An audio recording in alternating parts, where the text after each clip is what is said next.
justru dengan interaksi yang terjadi antara orang tua atau pengasuh dengan anak, maka si anak dan orang tua ini akan menjadi lebih akrab. Orang tua harus menyediakan waktu, bukan harus ada waktu, bukan ya, tetapi harus sisihkan waktu ya. Terutama di 5 tahun pertama ini, terutama, tapi bukan berarti di usia lebih besar orang tua bisa membiarkan anak sendirian ya. Anak akan beruntung kalau orang tuanya senang bermain ya. Ada yang sangat playful gitu ya. Tapi memang ada orang tua yang pernah bilang ke saya nggak tahu gimana harus bermain dengan anak saya. Itu bisa jadi juga karena pengalaman masa lalunya.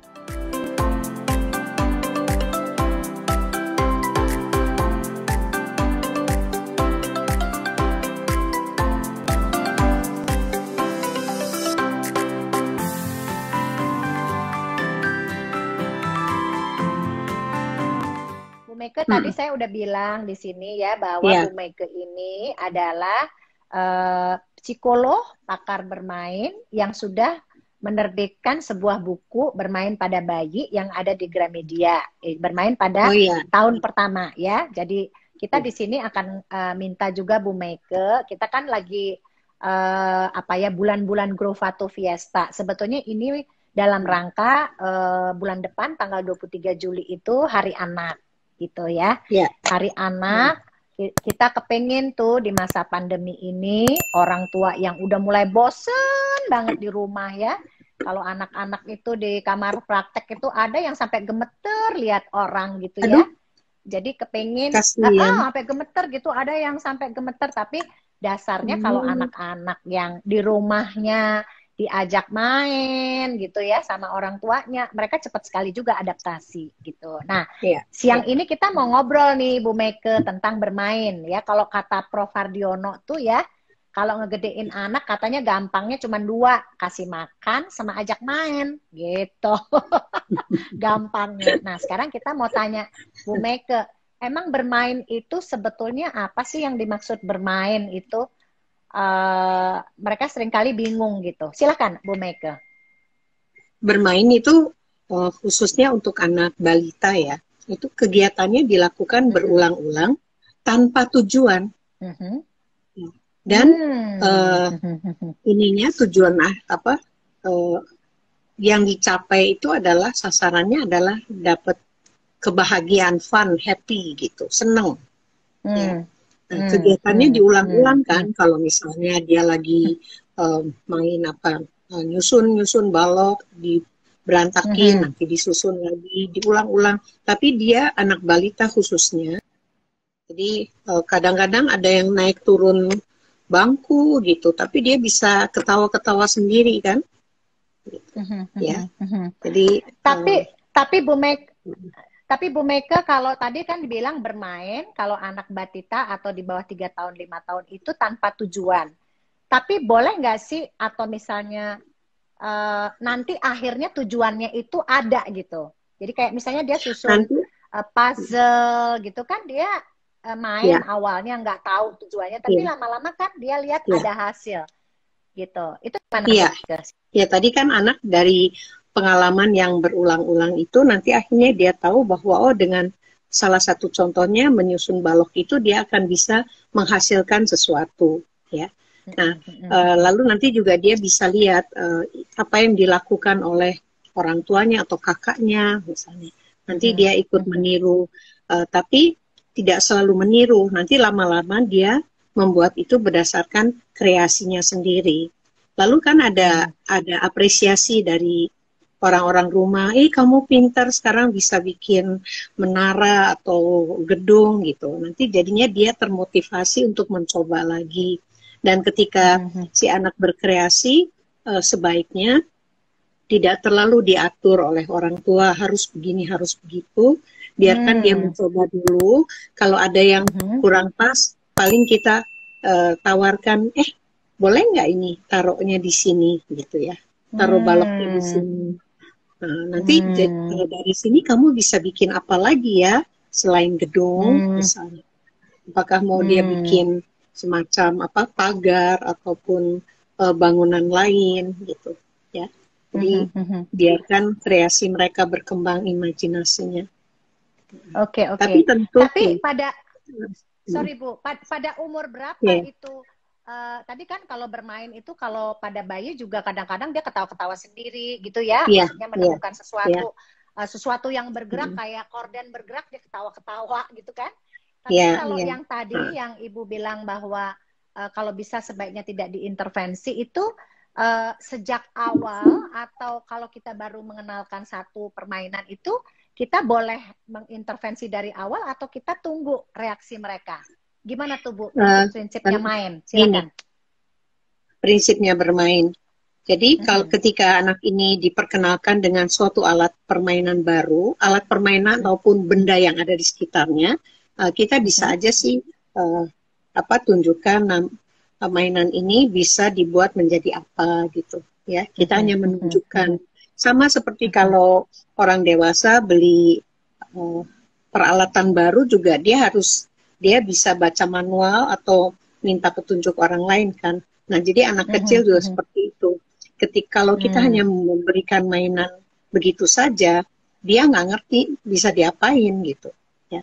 Tapi kalau kita tunjukkan, nah ini caranya begini ya. Terus apa yang bisa dilakukan dengan mainan ini ya. Ya, tapi juga ada fase di mana anak itu ada anak-anak yang ketika bermain itu nggak mau dengan alat permainan yang dibuat oleh pabrik gitu. Dia menggunakan benda-benda yang ada di sekitarnya ya. Apa itu kardus ataupun mungkin nanti ada bangku, ada apa saja bisa dia jadikan itu sebagai objek untuk dia mainkan gitu ya. Nah di situ biasanya kreasi anak akan berkembang. Dia tentu kreasi makin berkembang sesuai dengan usianya yang makin meningkat juga ya. Lalu dia juga melihat contoh orang lain gitu ya. Ibu kalau tadi ya kan bisa bermain dengan permainan, alat main, bisa dengan benda-benda sekitar. Kalau dalam bermain itu ya sebetulnya alat permainan atau objeknya yang harus ada atau orang yang mengajak mainnya yang harus ada. Artinya dua-duanya harus hadir atau boleh salah satu saja. Silakan Ibu. Gini, nomor satu orang yang harus hadir karena tadi apalagi pada anak kecil mereka belum punya pengetahuan yang banyak gitu ya, dan mereka juga perlu didampingi untuk diberikan ya seperti apa contohnya atau masukan ini coba kalau ditaruh di sini jatuh terus, barangkali kamu bisa coba taruhnya bukan di situ lagi, di tempat lain misalnya ya. Jadi itu masukan-masukan seperti itu yang perlu diperoleh oleh anak gitu ya. Jadi orang dan bukan hanya itu, justru dengan interaksi yang terjadi antara orang tua atau pengasuh dengan anak, maka si anak dan orang tua ini akan menjadi lebih akrab, dan itu yang juga memotivasi anak untuk lebih ingin bukan berprestasi tapi ingin bisa, dan apalagi kalau ada apresiasi, dia akan lebih bersemangat lagi gitu ya. Seperti itu. Oke, Ibu, sekarang kan anak-anak itu tidak semuanya beruntung lahir di tempat-tempat yang punya fasilitas mainan atau orang tua bisa menyiapkan mainan.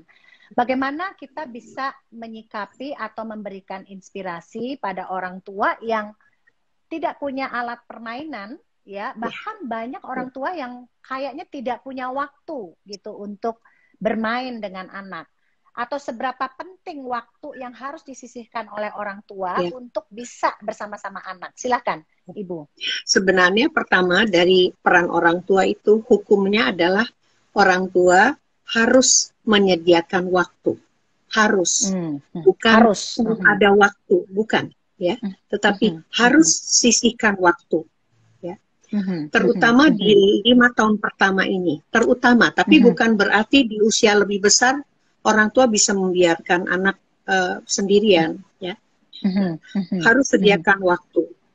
Misalnya, tapi di sini orang tua perlu sangat cerdas untuk menyiasati, manajemen waktu, kapan, di jam-jam berapa yang cocok gitu untuk orang tua maupun untuk anak. Misalnya, ketika yang penting itu kan keadaan anak sedang bukan happy, segar ya, sudah cukup makan, sudah nggak lapar, sudah kenyang tidur gitu. Jadi masa dia mana lagi seger gitulah ya. Nah itu saatnya orang tua mengajak anak bermain ya. Karena kalau anak sedang mengantuk, itu juga nanti anak malah jadi rewel. Ya. Nah, jadi orang tua harus mencocokkan waktu antara waktunya orang tua dengan anak tuh. Gimana? Kapan? Sisihkan minimum 15 menit. Tapi kalau bisa 30 menit, 1 jam, boleh aja. Ada yang bisa menyiasati pagi hari sebelum berangkat kerja, ada yang menyiasati malam atau maghrib gitu. Itu sangat bergantung pada rutinitas yang ada di dalam keluarga. Tapi harus ada niat dulu. Saya mau ajak anak saya bermain. Dan emosi orang tua perlu happy, siap. Ya. Fisik orang tua juga perlu sehat. Kalau nggak sehat juga ngadepin anak balita kan lumayan capek ya. Iya, mereka betul. senang bergerak. Orang Terus nggak boleh capek ya. Bagaimana dengan anak ya Bu yang tidak punya fasilitas atau alat permainan gitu Bu? Bagaimana kita boleh mengadviskan orang tua ini? Silakan. Oh iya, bisa memakai apapun yang ada di rumah ya. Itu sangat bergantung pada lingkungan. Kalau tinggalnya di daerah dekat pesisir begitu, itu kan bisa ambil kerang laut ya atau apa gitu ya. Apa yang ada di situ? Dari tumbuhan daun kering. Daun kering pun bisa dibuat sesuatu ya, digunting-gunting menjadi bentuk tertentu atau nanti kalau zaman saya kecil kan masih main pakai gedebok pisang itu loh, yang dibikin seperti kuda lumping. Ya itu. Jadi atau kulit jeruk Bali jadi mobil-mobilan gitu ya. Bisa apa saja atau misalnya mereka buat dari majalah bekas ya, gambarnya digunting lalu tempeli karton, jadilah itu untuk buku cerita gitu misalnya. Atau kalau enggak gambar itu digunting-gunting jadi puzzle gitu ya. Yang memasangkan gambar.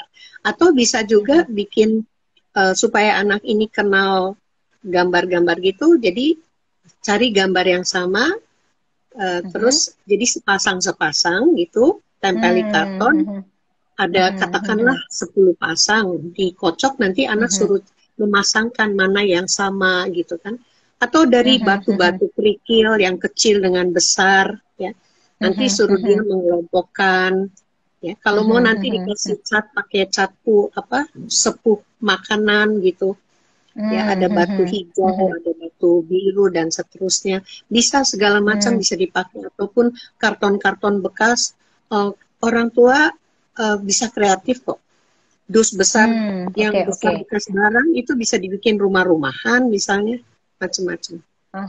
Anak senang. Tutup panci dan jadi topi dan seterusnya. Bisa dari tutup panci, bisa dari kertas pakai kapal gitu ya Bu ya. Bisa kertas hanya dilipat taruh di ember gitu kan. Maksud saya tidak harus dengan mainan yang harus dibeli gitu ya. Tidak harus. Tidak harus ya. Jadi kreativitas orang tua dalam hal ini sangat dibutuhkan gitu kan. Dan niat ya. Passion. Ya, passion. Karena gini Bu, kadang-kadang orang tua itu ya, ada yang memang suka ngajak main anak, ada yang kayak mesti kayak diajarin gitu ya. Iya, betul sekali. Sebetulnya keterampilan main itu untuk orang tua itu harus diasah, dibiasakan karena mereka punya batita, atau sebetulnya orang tua yang mana atau syarat orang tuanya itu apa sih sebetulnya? Semuanya harus senang main atau harus gimana gitu Bu? Silakan. Dan ada aturan. Tentu anak akan beruntung. Anak akan beruntung kalau orang tuanya senang bermain ya. Ada yang sangat playful gitu ya. Tapi memang ada orang tua yang pernah bilang ke saya nggak tahu gimana harus bermain dengan anak saya. Itu bisa jadi juga karena pengalaman masa lalunya, ya. Dia tidak pernah mendapatkan pengalaman gimana sih ibunya atau ayahnya mengajak dia bermain. Jadi ada semacam kesenjangan ya, detach, kesenjangan antara si orang tua dengan anak. Jadi nggak ada hubungan emosional itu nggak ada gitu. Nah, untuk orang tua seperti ini, biasanya kami bisa mengajarkan bagaimana caranya mengajak bermain untuk anak gitu. Itu ada caranya. Tapi kalau orang tua mau bisa buka video-video YouTube, banyak sekali ide-ide untuk bagaimana bermain. Tapi nomor satu niat dulu dan passionnya. Dan tahu kenapa sih saya itu harus bermain dengan anak gitu. Ibu kan akan menjadi salah satu juri dalam video-video yang dikumpulkan oleh orang tua ya. Sebetulnya udah ada sekitar 50-an video gitu ya. Cuman ada beberapa video, banyak ya. Jadi ada beberapa video yang memang saya kirim ke ibu ya untuk memberikan pandangan gitu ya. Ada anak yang wah like-nya banyak banget Bu, sampai puluhan ribu. Gara-gara anak itu cuman manjat kursi gitu ya Bu. Memang dia itu ngotot gitu. Jadi buat dia itu kayaknya dia harus naik gitu. Tapi ada juga yang ngirim video yang main masak-masakan gitu. Sebetulnya menurut Ibu, dari segi pandangan Ibu sebagai profesional yang ahli dalam bermain, mana sih anak yang nantinya mudah-mudahan menjadi anak yang kreatif, anak yang bisa mengeksplor lingkungan, atau anak yang memang disiapkan fasilitas atau waktu-waktu untuk diarahkan untuk bermain. Silakan Ibu. Jadi nomor satu, anak balita itu memang lagi suka eksplorasi kan. Tapi eksplorasinya seperti apa itu sangat bergantung juga pada fasilitas yang ada di lingkungan. Jadi misalnya anak yang hidupnya di tempat yang banyak lapangan kebun, lapangan luas, dia tentu akan mengeksplor lebih ke lingkungan alamnya, ya.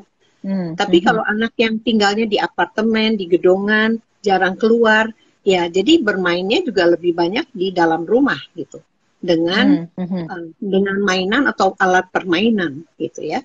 Nah, mana yang lebih kreatif? Yang jelas untuk kreativitas anak itu nomor satu, ketika dia mencoba sesuatu itu kita tidak langsung menghalangi atau mengatakan jangan ya, nggak boleh. Ketika dia misalnya anak yang suka manjat gitu ya, terus kita berikan saja kesempatan dia mau manjat, oke, kita hanya menjaga ya, dan kita juga lihat anak ini punya kemampuan untuk problem solving, untuk cari akal gitu. Gimana caranya supaya dia bisa makin tinggi naiknya. Dan gimana caranya turun. Tapi kadang-kadang anak nggak tahu caranya turun, ya kita ajarin dulu gitu. Nah, turun ini begini. Lalu juga bermain dengan peralatan yang membutuhkan ketekunan ya. Seperti bermain puzzle, balok, Lego, itu kan butuh ketekunan ya, lalu menggambar, mewarnai gitu, sampai ke yang lebih ke fisikal, yang banyak aktivitas tubuh gitu, dan juga mengeksplor lingkungannya. Nanti dia kan nyoba nih pegang tanaman ini, lalu ada kambing, nanti dia elus-elus, nanti dia rasakan itu seperti apa di telapak tangannya, dia akan merasakan kan stimulus ini apa taktilnya ya, teksturnya kayak apa gitu, seperti itu. Jadi sebanyak-banyak mungkin gitu ya, diberikan kesempatan untuk eksploratif luar maupun dalam ruangan betul. Gitu ya. Aktivitas yang tenang maupun yang lebih aktif gitu. Itu perlu seimbang ya. Ibu, terima kasih banget. Saya ingin Ibu berpesan di masa pandemi ini, tips atau pesan pada orang tua ya, karena saya lihat orang tua yang ke kamar praktek seringkali akhirnya mereka itu ke gadget lagi gitu ya. Dari segi bidang Ibu, silakan Ibu boleh memberikan tips atau pesan pada orang tua di masa pandemi ini, apa yang mereka harus lakukan dalam mendampingi anak-anak batita atau anak-anak usia dini atau balita ini. Silakan Ibu. Mengenai pengaruh gadget dari segi medis kan Dokter Tiwi pasti udah tahu lebih banyak dari saya. Itu dampak neurologisnya ya ke sistem saraf anak gitu. Nah, kemudian memang begini, menghadapi batita itu butuh energi besar, ya. Kesabaran juga. Yang saya katakan dari Asosiasi Dokter Anak Amerika kan ada pakem-pakemnya ya sampai usia 2 tahun. 2 tahun atau sampai anak bicara. Iya. Kalau nggak salah sampai 2 tahun no gadget ya. Ya, jadi artinya kalau yang dibikin itu sebetulnya screen time ya. Jadi maksudnya mungkin itu masuk di situ gitu ya. Walaupun gadget itu kan kecil banget, Bu. Jadi kayaknya impact-nya kayak lebih ke mata, ke anak itu kayak lebih berat lah daripada kalau TV kan gede ya. Oke, iya. Ya intinya kan sebaiknya sampai 2 tahun dibilang nggak usah dulu ya. Lalu 2-5 tahun itu setengah jam per hari. Punya anak balita itu memang capek energinya gitu. Dan waktunya. Tapi kalau mereka dipenuhi kebutuhan untuk mainnya, itu kan secara emosional juga akan memberikan kepuasan hati pada anak kan. Nah itu juga anak akan lebih nggak terlalu banyak rewel harusnya ya. Nah, tapi ya itulah memang tantangannya di situ. Iya. Memang orang tua harus sabar, harus punya waktu, harus berkreatif gitu ya dengan apa yang ada gitu ya Bu ya. Itu mindsetnya udah harus diklik, mindset orang tua harus diklik. Saya memang ini adalah waktu saya untuk memberikan segala sesuatu yang terbaik untuk anak saya dalam hal berinteraksi melalui bermain gitu ya. Ibu, sorry Bu, satu lagi ada yang bertanya dan ini penting. Kalau gender itu mainan anak laki dan perempuan itu di awal sama atau biarkan berbeda atau biarkan saja mereka terpapar dengan apa saja? Biarkan aja mereka mau main apa. Laki-laki main boneka, masak-masakan nggak apa-apa. Anak perempuan mau main bola, mau main yang kasar-kasar, manjat-manjat, itu juga nggak apa-apa. Ya. Jadi nggak usah takut nanti saya jadi bingung identitas, enggak. Ya, jadi kasih aja kesempatan. Makin banyak kesempatan makin baik.